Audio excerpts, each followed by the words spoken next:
Hi, Phil Schoenberg, Fastpitch Power.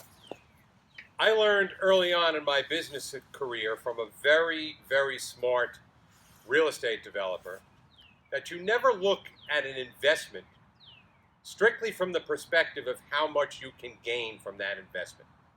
Probably more importantly, you want to look at that investment from the perspective of how much can I possibly lose and can I afford to lose it? Risk to reward. How does that apply to windmill pitching? Well, I'm going to tell you. One of our students who was taught to deliver the ball with a pre-motion that kept the ball hidden for as long a period of time as possible, and that's the way we teach our pre-motion. We want to give every advantage we possibly can to the pitcher, and the longer you can keep that ball out of the sight of the hitter, we feel is a benefit to the pitcher and a detriment to the hitter. So she came and said, look, I started to do a backswing. And guess what? I gained 2 miles an hour. I said, okay, great. So what are you asking me? He said, well, actually, I feel as though, and it's showing up in the box scores, that I'm getting hit more now. Why is that? So I'm saying, okay, so you've gained 2 miles an hour, but what have you lost? Do you have the same command? Well, no, not exactly. I'm missing my spots a little bit more, and I just feel like the batters are able to time my pitches more. So why is this happening? And let me explain the difference between what a backswing is and what a not backswing is, and I'm sure many of you know this. And don't get me wrong, there are a lot of pitchers out there that you'll see, even top-level pitchers, who utilize a backswing and are pretty successful. Your pitch begins in power K. What does that mean?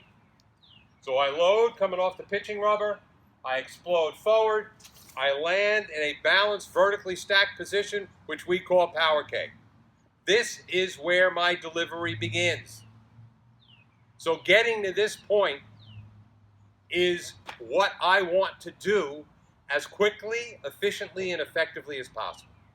So I'm going to do in slow motion a pre-motion, a load, with a backswing and without a backswing, and you just tell me for how long, you pretend you're the hitter, how long you can see that ball in my hand before I deliver it with a backswing and without.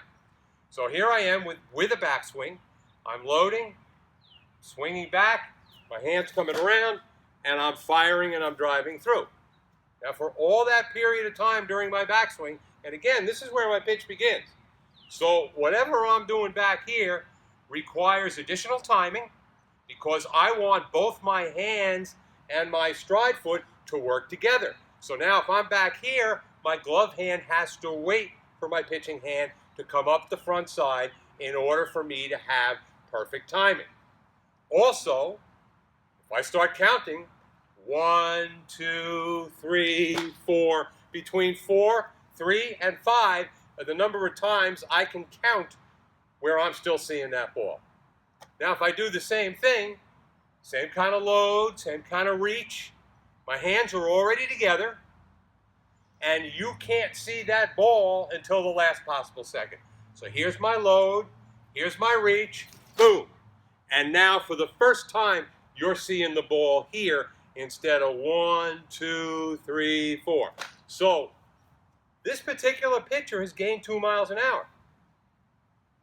And some will say that they get even faster when they're not doing a backswing because they're more efficient to the top of the circle to power K. Some will say that the momentum of my arm coming around gives me more speed. She gained 2 miles an hour, but what did she lose? She lost command in the strike zone, and she gave the batters an advantage by being able to see that ball for a longer period of time and time their stride foot landing and their bat coming forward. Now, I'll get an argument even from Coach Jill as to whether or not a backswing is preferable to no backswing. So my recommendation to you is try it both ways. Now, you may gain velocity with a backswing. You may lose velocity.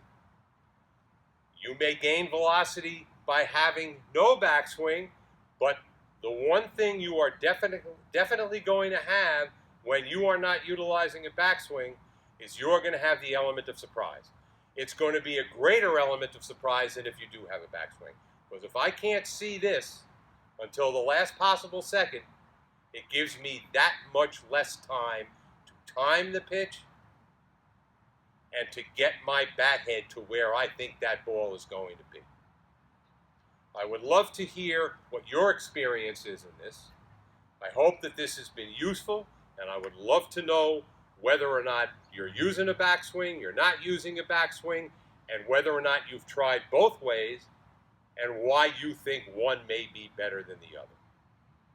Talk to you next time.